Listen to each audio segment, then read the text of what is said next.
Hi, welcome to Wood Tools Workshop.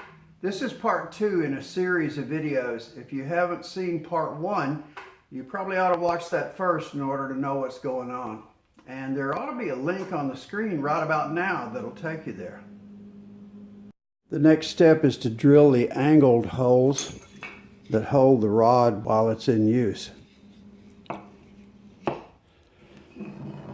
We used a 7/16 to do these holes, and it left an awful lot of wobble room.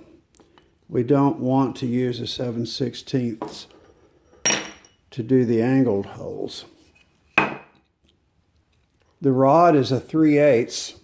Will a 3/8 hole suffice? Maybe if we waller it out some. Now, the bottom of the hole needs to be flat. This is not going to be very flat, so we're going to go with the Forstner bit instead, so that it'll give us a flatter bottom. The drill press has a gauge on it that will help us to angle it to 25 degrees. I don't know how accurate it is, but I'm thinking that for a knife sharpener, it doesn't have to be down to the millimeter anyway. Every shop ought to have a good set of knee pads. As much time as I spend crawling around on the floor adjusting things, I wouldn't have any knees left if it wasn't for these guys.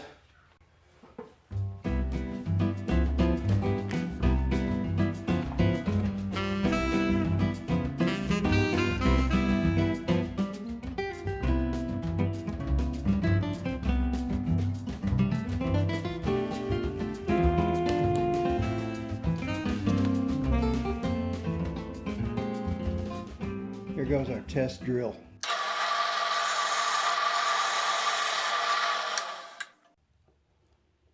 That's a tight fit, as we would expect it to be, because they're both 3/8. How about our angle?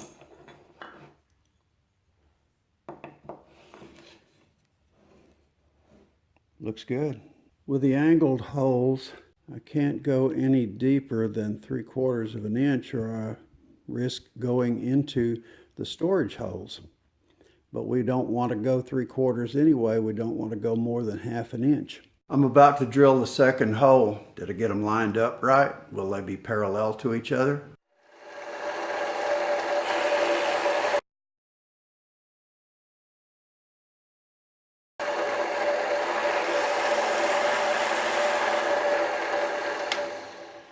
I had to remove a spindle arm in order to get past the clamp.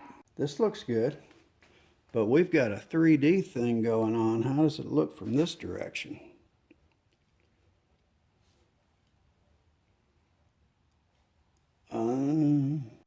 We've gone 3-dimensional now, and it's a concern because we have the horizontal x-axis and the vertical y-axis. But we also have depth, a z-axis, and we need these guys to line up properly on the z-axis as well.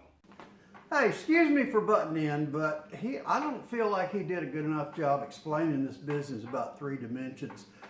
So here's what the deal is, okay? When you're drilling down at a 90-degree angle and you're exactly perpendicular to your work, even though it actually is 3 dimensions because you've got horizontal, vertical, and depth, it doesn't really matter about the depth because at 90 degrees, it's going to be the same regardless.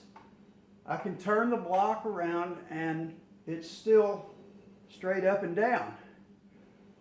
So actually, it's just 2-dimensional. But as soon as you angle the cut, then you've got this to think about. And it becomes depth, 3-dimensional. And so my concern was whether the 2 rods were both going to be exactly parallel to each other or whether they might be slightly off like this. And that was where the 3 dimensions came in. And now back to our regularly scheduled video. Here's what I have in mind. The table column support is the x-axis. The drill bit is the y-axis, the vertical axis. And what we have to do is get the depth, this z-axis that goes in that direction, we have to get that perpendicular to x and y. And the only way I could figure to do that was with a level and get the bubble in the middle up here.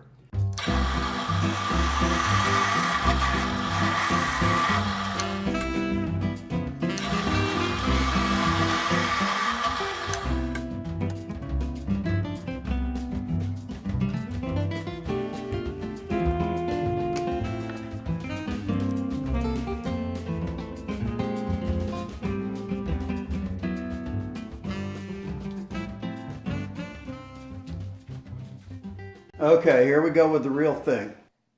We're going 5/16 out from the center on each side.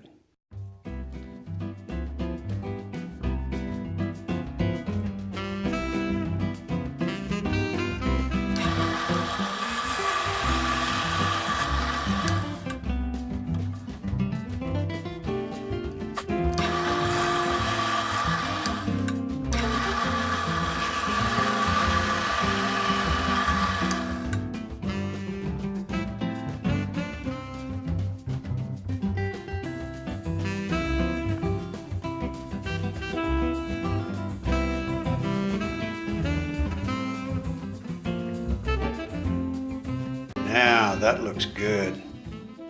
That's the end of part 2 of Carl's new crock stick.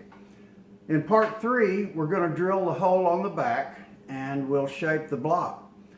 And if part 3 has been posted, then there should be a link to that video on the screen right now. Otherwise, stay tuned. And we appreciate you looking in on Wood Tools Workshop.